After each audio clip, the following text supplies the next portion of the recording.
Dear children, let us continue the chapter gravitation. We have already discussed about the Newton's law of gravitation, which is considered as the universal law of gravitation. Now, let us collect some information about the Sir Isaac Newton. Sir Isaac Newton was a great scientist. Also, he was a great mathematician. And his period was, so take his period 1642 to 1727. He born in a poor farmer family. He was born in Woolsthorpe near Grantham. Birthplace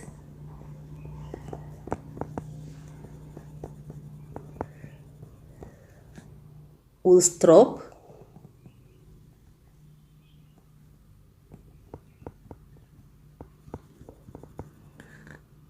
near Grantham. Near Grantham, that is in England. In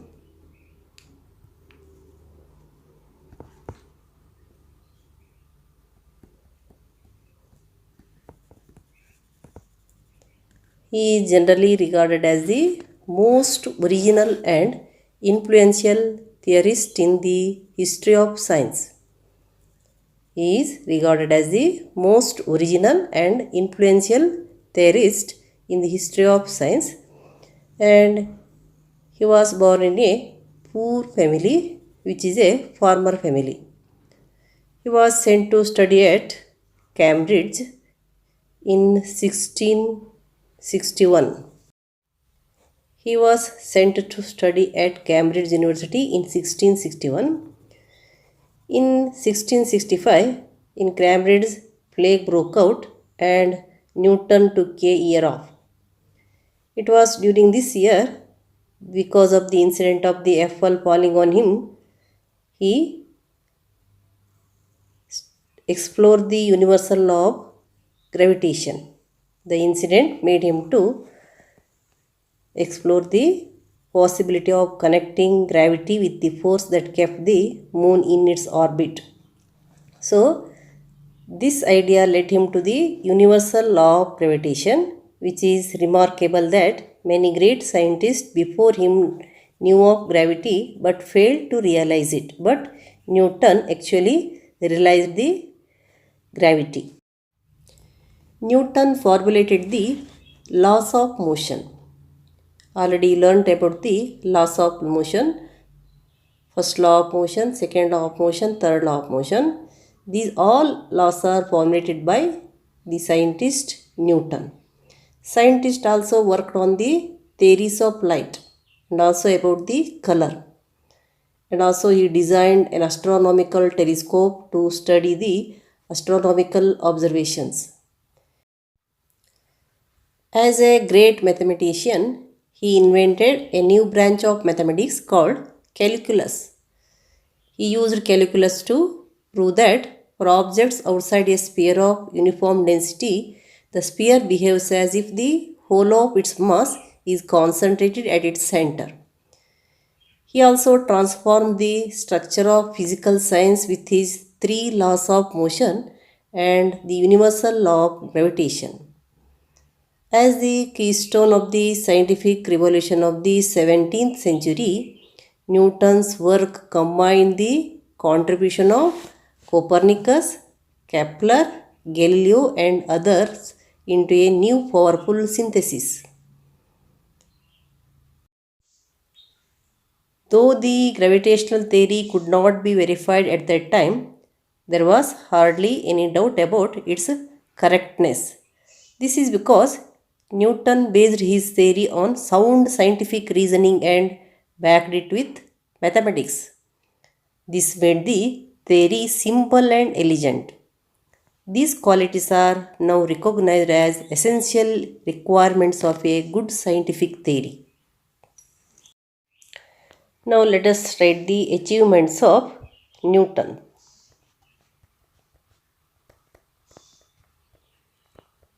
Achievements of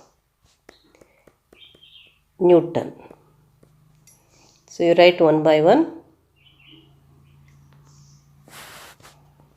You take first three laws of motion. Three laws of motion. Second, universal law of motion.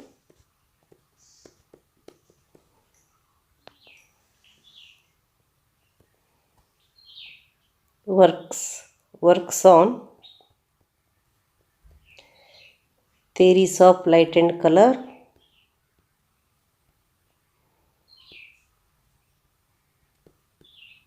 Theories of light and color.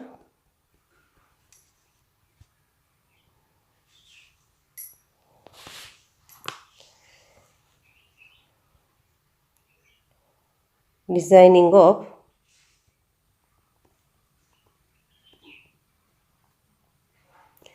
astronomical telescope. Astronomical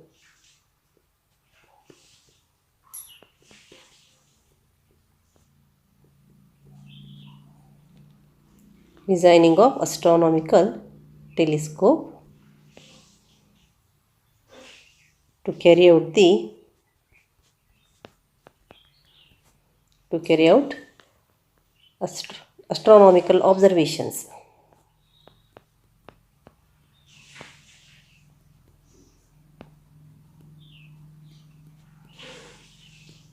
Astronomical observations.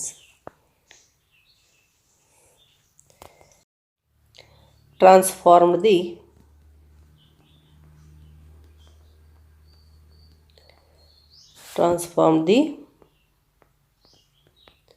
structure of physical science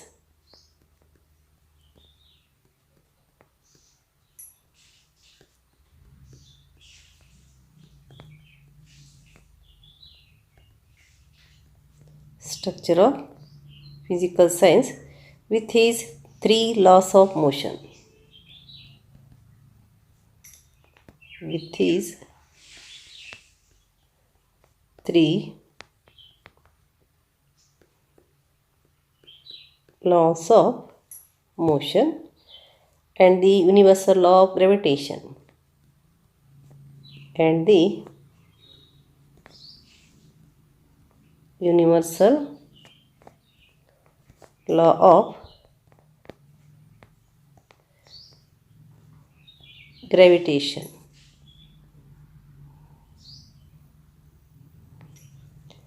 As a mathematician,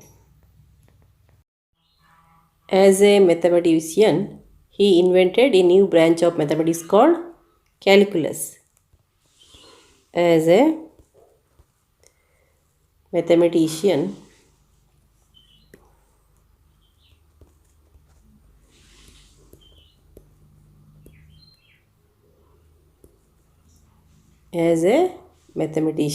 he invented a new branch of mathematics.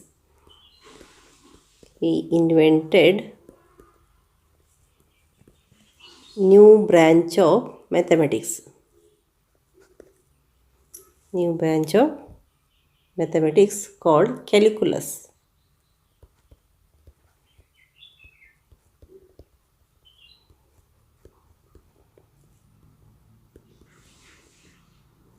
New branch of mathematics called calculus. And he applied that calculus to, and he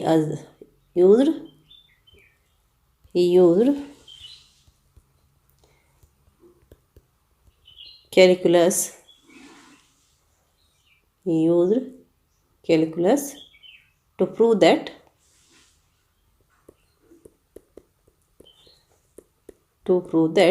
For objects outside a sphere of uniform density, for a objects outside a sphere of uniform density,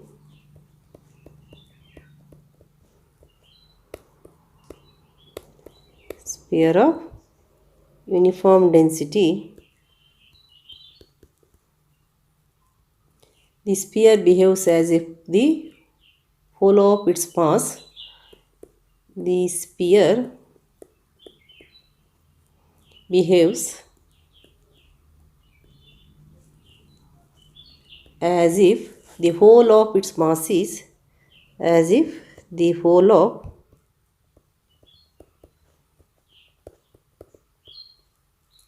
its mass is concentrated at its center.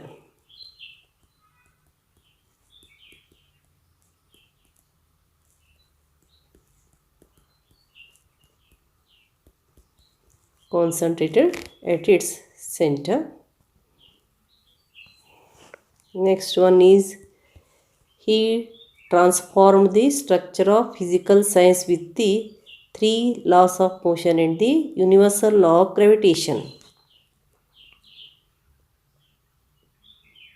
He transformed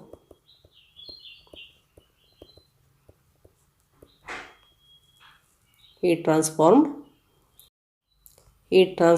the structure of physical science, the structure of physical science with his three laws of motion.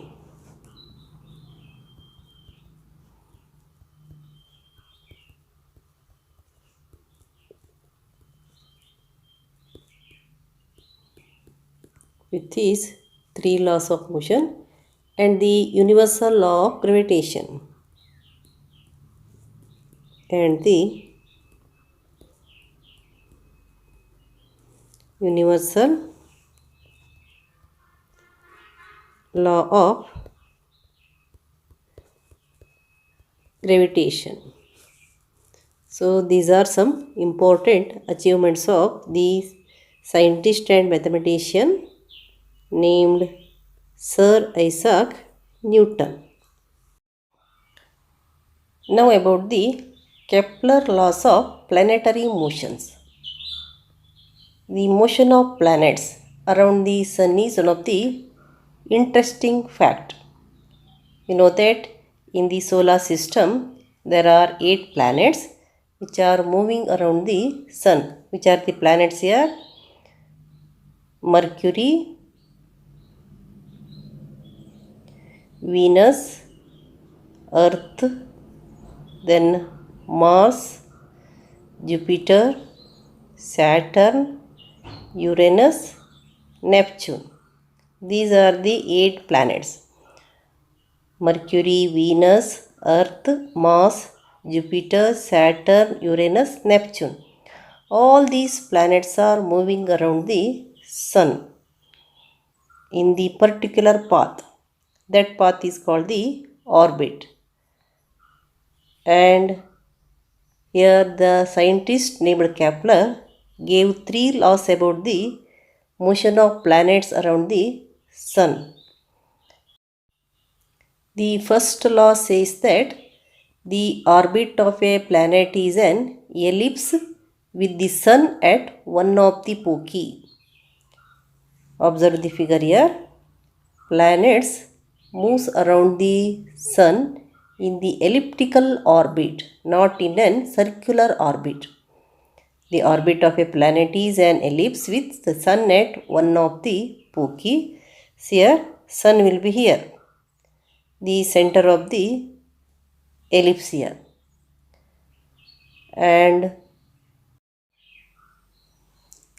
here, sun is at one foci, and this is one of the path of the planet, that is in the elliptical shape.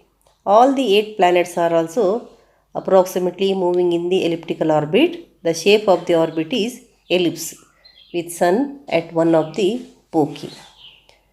And here let us consider one orbit, that is the elliptical orbit, and one planet is moving around the Sun in this elliptical orbit. And these are the,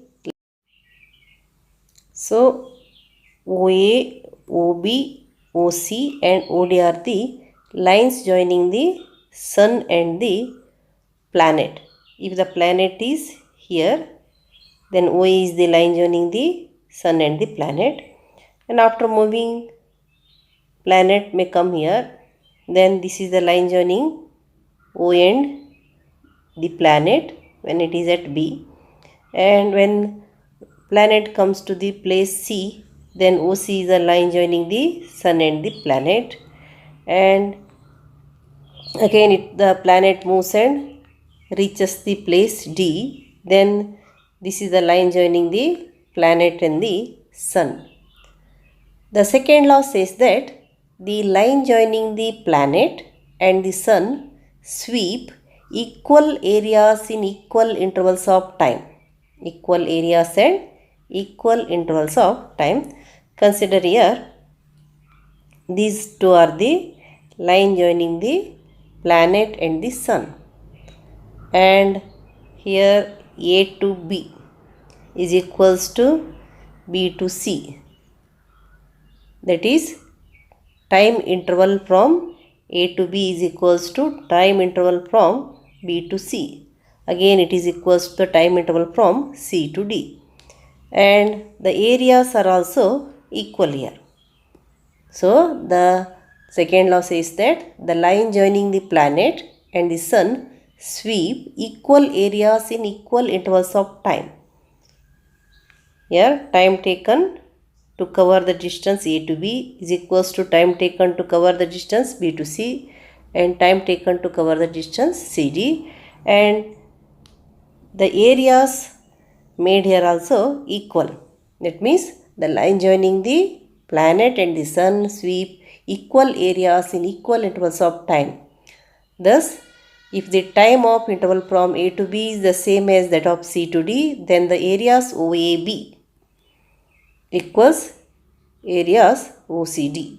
So the area OAB is equals to area OCB, and also it is equals to area OCD. In this way, the line joining the planet and the Sun sweep equal areas in equal intervals of time. Then the third law says that the cube of the mean distance of a planet from the Sun is proportional to the square of its orbital period. The third law says that the cube of the mean distance of the planet from the Sun is proportional to the square of its orbital period. So let us take R is the mean distance of the planet from the Sun and T is the orbital period. The cube of R cube is proportional to T square. R cube is proportional to T square. The cube of the mean distance of the planet from the Sun is proportional to the square of its orbital period T. Cube of R is proportional to square of T. Here R is the mean distance of the planet from the Sun and T is the orbital period. What do you mean by orbital period? Orbital period is the time taken to cover one revolution. Orbital period is the time taken to cover one revolution around the Sun. So here what is R? R is the mean distance. So here you know that the distance of the planet from the Sun changes periodically. As it is an elliptical orbit and Sun is not at the center, the distance of the planet from the Sun goes on changes. So here you have to take the mean distance. As there is no constant distance between the Sun and the planet, we have to take the mean distance. And what is T? T T is the orbital period, that is the time taken to cover one round around the sun. So the third law says that R cube is proportional to T square. Cube of the mean distance from the sun is proportional to the square of the orbital period. So you can have R cube by T square equals constant. It is important to note that Kepler could not give a theory to explain the motion of planets. It was Newton showed that the cause of the planetary motion is the gravitational force that the sun exerts on them. You know that the cause of the planetary motion is due to gravitational force, which acts as a centripetal force. Sun exerts gravitational force on the planets and causes the motion of the planets. Newton used the third law of Kepler to calculate the gravitational force of attraction. The gravitational force of attraction of the earth is weakened by distance. Know that as the distance increases, the gravitational force decreases. Now let us read the Kepler law of planetary motion.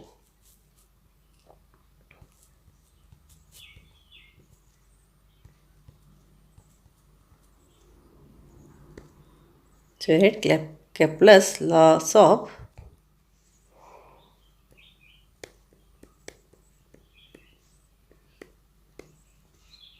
planetary motion. Then what is the statement of the first law?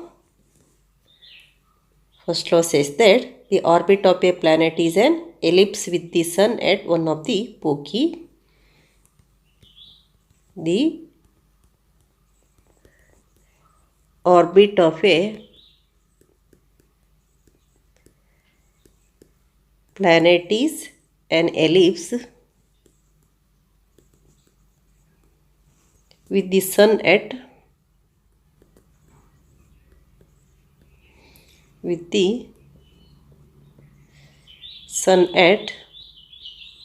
one of the foci.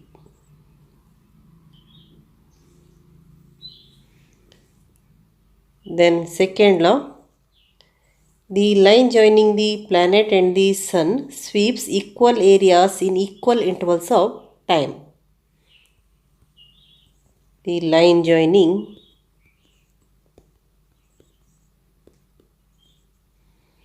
the planet and the sun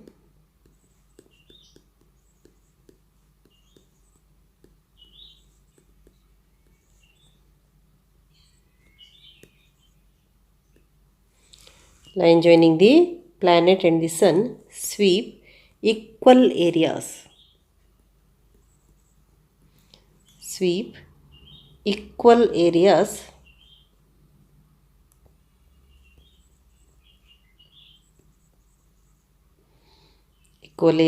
In equal intervals of time. Then the third one, the cube of the mean distance of a planet. The cube of a mean distance of a planet from the sun is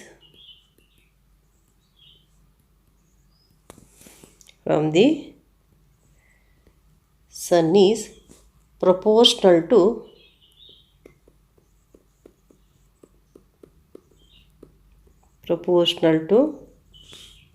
the square of its orbital period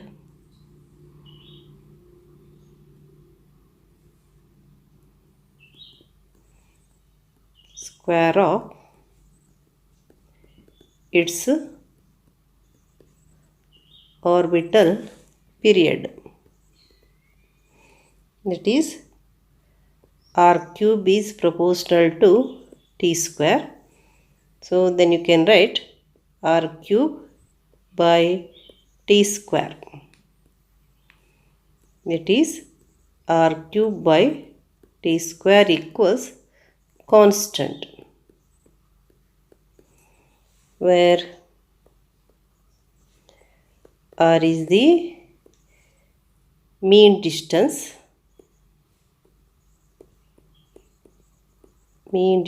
of a planet from the sun,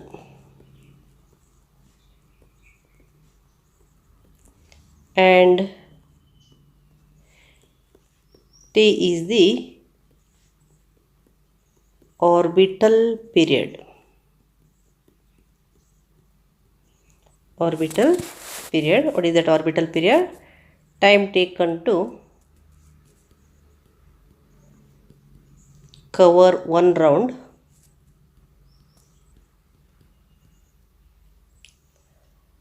around the sun. So that is the orbital period.